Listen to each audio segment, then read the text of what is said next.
So the protagonist in our film is Detective Johnny Gamble. He's the cool Humphrey Bogart, always got a quick one-liner type of character, always one step ahead of everybody else in the room, and hopefully the audience as well. My character is sort of a riff on 30s, 40s era style detectives, sort of the hard-boiled film noir kind of thing. He comes into a crime scene and tries to figure out who done it.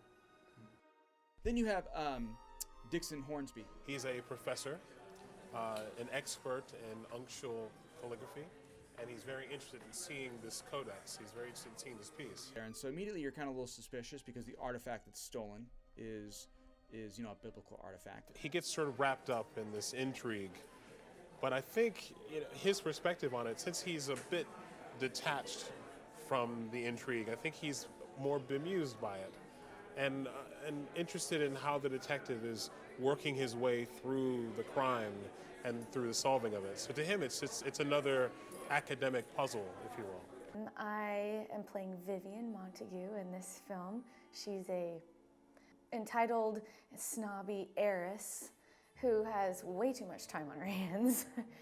Probably this is the most fun she's had, in a while. She's used to stuffy parties, and here's a crime, and that's kind of cool to her, right? And then you've got our kind of sidekick to Detective Gamble, which is Jonesy, who's an off-duty LAPD officer working a night shift, and happens to be there that night.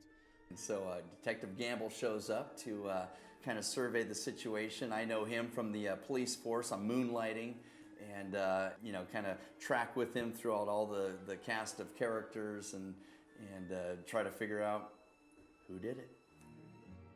And then you have a couple that's there on a date, albeit set up by a studio. So they're a famous actor named Freddie Rogers and an up-and-coming actress named Bridget.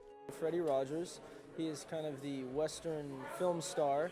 His identity is sort of built by everybody around him. And so when he comes to the museum, he is full of confidence, full of hot air, and that's quickly depleted out of him as soon as people kind of turn on him and start to accuse him of the crime. Bridget, she's evil, cold to the core. She's like fake, she's that classic, just doing whatever she wants and doing whatever she can to get her way, to get what she wants at whatever cost.